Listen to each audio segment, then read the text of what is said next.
नमस्कार. माझ्या यूट्यूब चॅनलमध्ये आपल्या सर्वांचे मनापासून स्वागत आहे.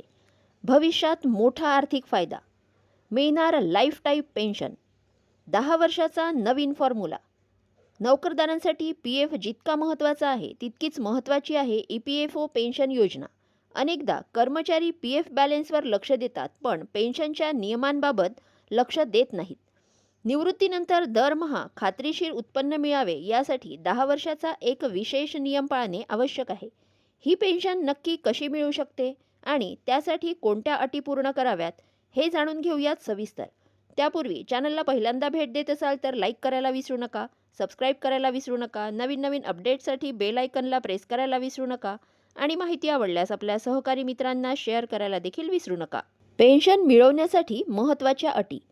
ई पी एस अंतर्गत मासिक पेन्शन मिळविण्यासाठी प्रत्येक कर्मचाऱ्याला खालील 2 प्रमुख अटींची पूर्तता करणे आवश्यक आहे. पहिली अट म्हणजे 10 वर्षाची सेवा. कर्मचाऱ्यांची किमान 10 वर्षाची सेवा नोकरी पूर्ण होणे आवश्यक आहे. दुसरी 58 वर्ष वय. नियमित पेन्शन सुरू होण्याकरिता कर्मचाऱ्याचे वय 58 वर्ष पूर्ण होणे आवश्यक आहे. पेन्शन फंडातील पैसे कसे जमा होतात? कर्मचाऱ्याच्या पगारातून जो पी एफ कापला जातो त्यात नियोक्ता देखील वाटा देतो. या नियोक्त्याच्या वाट्यापैकी 8.33% रक्कम थेट पेन्शन फंडात जमा होते. मात्र याची गणना एका निश्चित वेतन मर्यादेवर केली जाते, ज्यामुळे पेन्शनची रक्कम ही ठराविक मर्यादेत राहते. लवकर पेन्शन घेतल्यास मोठे नुकसान होते.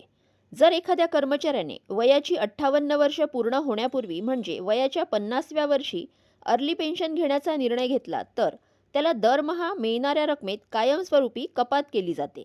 या उलट 58 वर्षांनंतर पेन्शन घेण्यास उशीर केल्यास पेन्शनच्या रकमेत थोडी वाढ होऊ शकते. 10 वर्ष पूर्ण होण्यापूर्वी नोकरी सोडली तर काय? जर एखाद्या कर्मचाऱ्याची नोकरी 10 वर्षापेक्षा कमी असेल तर त्याला दरमहा पेन्शन मिळण्याचा अधिकार राहत नाही. अशा परिस्थितीत ई पी एफ ओ सेवेच्या कालावधीनुसार एका ठराविक रक्कम एकदाच कर्मचाऱ्याला परत करते. याला लाईफ टाईम पेन्शन पर्याय मानले जात आहे.